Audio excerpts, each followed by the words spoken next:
Hi everyone, welcome back to Katral Kalanjiyam channel. 9ஆம் வகுப்பு தமிழ் பாடத்தில் காலாண்டு தேர்வு 2025ஆம் ஆண்டுக்கான மிகவும் முக்கியமான வினாக்களை தான் இந்த வீடியோவில் நம்ம தெளிவாக பார்க்க போகிறோம். இந்த வீடியோவை ஸ்கிப் பண்ணாமல் பாருங்கள். அப்போது தான் எல்லா முக்கியமான வினாக்களையும் உங்களால் தெரிஞ்சுக்க முடியும். அது மட்டும் இல்லாமல் எக்ஸாமில் வரக்கூடிய எல்லா கொஸ்டின்ஸையும் அட்டன் பண்ணி நல்லமாக ஸ்கோர் பண்ண முடியும். இது வரைக்கும் நம்ம சேனலை சப்ஸ்கிரைப் பண்ணாதவங்க சப்ஸ்கிரைப் பண்ணிக்கோங்க. அப்படியே பக்கத்தில் இருக்கிற பெல் ஐக்கான் சிம்பிளையும் ப்ரெஸ் பண்ணிக்கோங்க. அப்போது தான் நான் அடுத்தடுத்து அப்லோட் பண்ணுற வீடியோஸ் உங்களுக்கு வந்து சேரும். சரி, வாங்க நம்ம வீடியோக்குள்ளே போகலாம். இயல் 1 அமுதென்று பேர் மொழி. இந்த இயலில் என்னென்ன முக்கியமான வினாக்கள் அப்படின்னு பார்த்தீங்கன்னா, பக்கம் 18 எடுத்துங்க. இதில் பார்த்தீங்கன்னா குறிவினா கொடுத்துருக்காங்க. குறிவினாவில் பார்த்தீங்கன்னா ஃபஸ்ட்டு கொஸ்டின், நீங்கள் பேசும் மொழி எந்த இந்திய மொழி குடும்பத்தை சேர்ந்தது? ரொம்ப ரொம்ப இம்பார்ட்டன்ட் கொஸ்டின், அடிக்கடி கேட்குறாங்க. நெக்ஸ்ட்டு பார்த்தீங்கன்னா தேர்டு கொஸ்டின், கன்னி என்பதன் விளக்கம் யாது? நெக்ஸ்ட்டு பார்த்தீங்கன்னா ஃபிஃப்த்து கொஸ்டின், தென்திராவிட மொழிகள் ஏதேனும் 4 எழுதுக. நெக்ஸ்ட்டு பார்த்தீங்கன்னா சிக்ஸ்த்து கொஸ்டின், அளபெடை எத்தனை வகைப்படும்? அவையாவை. ரொம்ப ரொம்ப இம்பார்ட்டன்ட் கொஸ்டின், அடிக்கடி கேட்குறாங்க. நெக்ஸ்ட்டு பார்த்தீங்கன்னா சிறுவினா கொடுத்துருக்காங்க. சிறுவினாவில் பார்த்தீங்கன்னா ஃபஸ்ட்டு கொஸ்டின், தமிழ் விடு தூது உணர்த்தும் தமிழின் சிறப்புகளை எழுதுக. செகண்ட் கொஸ்டின், திராவிட மொழிகளின் பிரிவுகள் யாவை? அவற்றுள் உங்களுக்கு தெரிந்த மொழிகளின் சிறப்பியல்புகளை விளக்குக. ரொம்ப ரொம்ப இம்பார்ட்டன்ட் கொஸ்டின், அடிக்கடி கேட்கக்கூடிய கொஸ்டின். நெக்ஸ்ட் பார்த்தீங்கன்னா தேர்டு கொஸ்டின், 3 என்னும் பெயர் பிற திராவிட மொழிகளில் எவ்வாறு இடம்பெற்றுள்ளது? ரொம்ப ரொம்ப இம்பார்ட்டன்ட் கொஸ்டின், அடிக்கடி கேட்கக்கூடிய கொஸ்டின். ஸோ இதையும் நீங்கள் அவசியம் படிச்சிங்க. நெக்ஸ்ட்டு பார்த்தீங்கன்னா நெடுவினா கொடுத்துருக்காங்க. நெடுவினாவில் பார்த்தீங்கன்னா ஃபஸ்ட்டு கொஸ்டின், காலந்தோறும் தன்னை புதுப்பித்து கொள்ளும் தமிழின் தனித்தன்மைகளை பற்றி எழுதுக. ரொம்ப ரொம்ப இம்பார்ட்டன்ட் கொஸ்டின், அடிக்கடி கேட்கக்கூடிய கொஸ்டின்.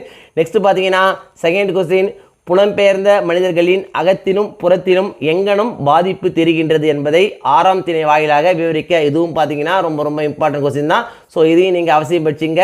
இந்த 2 கொஸ்டின்லேருந்து நிச்சயம் ஒரு கொஸ்டின் நம்ம எக்ஸாம் வந்துடும். ஸோ இந்த 2 கொஸ்டின் நீங்கள் அவசியம் படிச்சிங்க. இயல் 2 உயிருக்கு வேர் இயற்கை சுற்றுச்சூழல். இந்த இயலில் என்னென்ன முக்கியமான வினாக்கள் அப்படின்னு பார்த்தீங்கன்னா, பக்கம் 43 எடுத்துங்க. இதில் பார்த்தீங்கன்னா குறிவினா கொடுத்துருக்காங்க. குறிவினாவில் பார்த்தீங்கன்னா ஃபஸ்ட்டு கொஸ்டின், கூவல் என்று அழைக்கப்படுவது எது? ரொம்ப ரொம்ப இம்பார்ட்டன்ட் கொஸ்டின். நெக்ஸ்ட் பார்த்தீங்கன்னா தேர்டு கொஸ்டின், உண்டி கொடுத்தோர் உயிர் கொடுத்தோரே குறிப்பு தருக. ரொம்ப ரொம்ப இம்பார்ட்டன்ட் கொஸ்டின், அடிக்கடி கேட்க கொஸ்டின். நெக்ஸ்ட் பார்த்தீங்கன்னா ஃபோர்த்து கொஸ்டின், நிலையான வானத்தில் தோன்றி மறையும் காட்சியை பெரிய புராணம் எதனுடன் ஒப்பிடுகிறது? நெக்ஸ்ட் பார்த்தீங்கன்னா ஃபிஃப்த்து கொஸ்டின், மணி நீரும் மண்ணும் மலையும் அந்நிழர் காடும் உடையது அரண், இக்குறள் கூறும் நாட்டின் அரண்கள் யாவை? ரொம்ப ரொம்ப இம்பார்ட்டன்ட் கொஸ்டின், அடிக்கடி கேட்கக்கூடிய கொஸ்டின். நெக்ஸ்ட் பார்த்தீங்கன்னா சிறுவினா கொடுத்துருக்காங்க. சிறுவினாவில் பார்த்தீங்கன்னா செகண்ட் கொஸ்டின், நிலைத்த புகழை பெறுவதற்கு குடப்புல்வியினார் கூறும் வழிகள் யாவை? ஃபோர்த்து கொஸ்டின், வானவில்லை ஒப்பிட்டு பெரிய புராணம் கூறும் செய்தியை விலக்கி எழுதுக. ரொம்ப ரொம்ப இம்பார்ட்டன்ட் கொஸ்டின், அடிக்கடி கேட்கக்கூடிய கொஸ்டின். ஸோ இதையும் நீங்கள் அவசியம் படிச்சிங்க. நெக்ஸ்ட் பார்த்தீங்கன்னா நெடுவினா கொடுத்துருக்காங்க. நெடுவினாவில் பார்த்தீங்கன்னா ஃபர்ஸ்ட் கொஸ்டின், வேளாண்மை நீரை அடிப்படையாக கொண்டது என்பதை விளக்குக.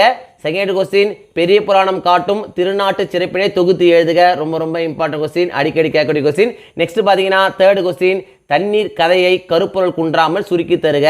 இந்த 3மே பார்த்தீங்கன்னா ரொம்ப ரொம்ப இம்பார்ட்டன்ட் கொஸ்டின் தான். ஒன்று மாற்றி ஒன்று கேட்டே இருக்காங்க. ஸோ இந்த 3 கொஸ்டின் நீங்கள் அவசியம் படிச்சிங்க. இயல் 3 உள்ளத்தின் சீர் பண்பாடு மனிதம். இந்த இயலில் என்னென்ன முக்கியமான வினாக்கள் அப்படின்னு பார்த்தீங்கன்னா, பக்கம் 67 எடுத்துங்க. இதில் குறிவினா கொடுத்துருக்காங்க. குறிவினாவில் பார்த்தீங்கன்னா செகண்ட் கொஸ்டின், ஏறு தழுவுதல் நிகழ்விற்கு இலக்கியங்கள் சுட்டும் வேறு பெயர்களை குறிப்பிடுக.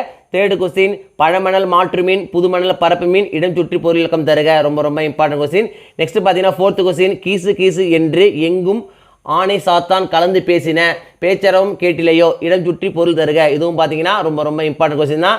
நெக்ஸ்ட் பார்த்தீங்கன்னா ஃபிஃப்த்து கொஸ்டின், கண்ணுக்கிணையானை பாடி கசிந்துள்ளோம் உன்னைக்கு நின்றுக யாமாட்டும் நீயே வந்த இவ்வடிகளில் கண்ணுக்கிணியான் என்பது யாரை குறிக்கிறது? ரொம்ப ரொம்ப இம்பார்ட்டன்ட் கொஸ்டின். நெக்ஸ்ட் பார்த்தீங்கன்னா சிக்ஸ்த்து கொஸ்டின், காலவாக பெயர் குறிப்பு தருக. இதுவும் பார்த்தீங்கன்னா அடிக்கடி கேட்கக்கூடிய கொஸ்டின் தான். ஸோ இதையும் நீங்கள் அவசியம் படிச்சிங்க. நெக்ஸ்ட் பார்த்தீங்கன்னா சிறுவினா கொடுத்துருக்காங்க. சிறுவினாவில் பார்த்தீங்கன்னா ஃபர்ஸ்ட் கொஸ்டின், ஏறு தழுவுதல் திணைநிலை வாழ்வுடன் எவ்விதம் பிணைந்திருந்தது? ரொம்ப ரொம்ப இம்பார்ட்டன்ட் கொஸ்டின், நிச்சயமாக எக்ஸாம் வந்துடும். நெக்ஸ்ட் பார்த்தீங்கன்னா ஃபோர்த்து கொஸ்டின், தோழியை எழுப்பும் நிகழ்வை திருவெம்பாவை எவ்வாறு காட்சிப்படுத்துகிறது? ஃபிஃப்த்து கொஸ்டின், அளவையாகு பெயர்களின் வகைகளை விளக்குக. இதுவும் பார்த்தீங்கன்னா ரொம்ப ரொம்ப இம்பார்ட்டன்ட் கொஸ்டின் தான். நெக்ஸ்ட் பார்த்தீங்கன்னா நெடுவினா கொடுத்துருக்காங்க. நெடுவினாவில் பார்த்தீங்கன்னா ஃபர்ஸ்ட் கொஸ்டின் ஏறு தழுவுதல் தமிழின் அறச்செயல் என்று போற்றப்படுவதற்கான காரணங்களை விவரிக்க. ரொம்ப ரொம்ப இம்பார்ட்டன்ட் கொஸ்டின், அடிக்கடி கேட்கக்கூடிய கொஸ்டின். நெக்ஸ்ட் பார்த்தீங்கன்னா செகண்ட் கொஸ்டின் பண்பாட்டு கூறுகளை பேணி பாதுகாக்க நாம் செய்ய வேண்டிய செயல்களை தொகுத்து எழுதுக. இதுவும் பார்த்தீங்கன்னா ரொம்ப ரொம்ப இம்பார்ட்டன்ட் கொஸ்டின் தான். இந்த 2 கொஸ்டின் நிச்சயமாக எக்ஸாம் வந்துடும். ஸோ இந்த 2 கொஸ்டின் நீங்கள் அவசியம் படிச்சிங்க. இயல் 3 திருக்குறள். திருக்குறளில் என்னென்ன முக்கியமான வினாக்கள் அப்படின்னு பார்த்தீங்கன்னா பக்கம் 79 எடுத்துங்க. இதில் பார்த்தீங்கன்னா குருவினா கொடுத்துருக்காங்க. குருவினாவில் பார்த்தீங்கன்னா ஃபர்ஸ்ட் கொஸ்டின் நிலம் போல யாரிடம் பொறுமை காக்க வேண்டும். ரொம்ப ரொம்ப இம்பார்ட்டன்ட் கொஸ்டின், அடிக்கடி கேட்கக்கூடிய கொஸ்டின். நெக்ஸ்ட் பார்த்தீங்கன்னா தேர்ட் கொஸ்டின். நெக்ஸ்ட் பார்த்தீங்கன்னா ஃபோர்த் கொஸ்டின் கனவிலும் கூட இன்னாதது எவர் நட்பு. ரொம்ப ரொம்ப இம்பார்ட்டன்ட் கொஸ்டின், அடிக்கடி கேட்கக்கூடிய கொஸ்டின். ஸோ இதையும் நீங்கள் அவசியம் படிச்சிங்க. காலாண்டு தேர்வை பொறுத்த வரைக்கும் இந்த வீடியோவில் நான் கொடுத்துருக்கிற இந்த கொஸ்டின்ஸை மட்டும் நீங்கள் படித்தா போதும். எக்ஸாமில் வரக்கூடிய எல்லா கொஸ்டின்ஸையும் அட்டன் பண்ணி நல்ல மார்க்ஸ் ஸ்கோர் பண்ண முடியும். 1 மார்க்ஸை பொறுத்த வரைக்கும் இம்பார்ட்டன்ட் 1 மார்க்ஸ் அப்படின்னு படிக்காதீங்க. எல்லா 1 மார்க்ஸையும் படிங்க. அப்போது தான் 1 மார்க்ஸ் செக்ஷனில் உங்களால் ஃபுல் மார்க்ஸ் ஸ்கோர் பண்ண முடியும். இந்த வீடியோ நிச்சயம் உங்களுக்கு யூஸ்ஃபுல்லாக இருந்துக்கணும்னு நம்புகிறேன். இந்த வீடியோ உங்களுக்கு பிடிச்சிருந்தா லைக் பண்ணுங்கள், கமெண்ட் பண்ணுங்கள், மறக்காமல் உங்கள் ஃப்ரெண்ட்ஸுக்கும் ஷேர் பண்ணுங்கள். வேறு ஏதாவது டாபிக்ஸில் உங்களுக்கு வீடியோஸ் தேவைப்பட்டாலும் கமெண்ட் பாக்ஸில் போடுங்க. Thank you. Thanks for watching my channel. See you in the next video.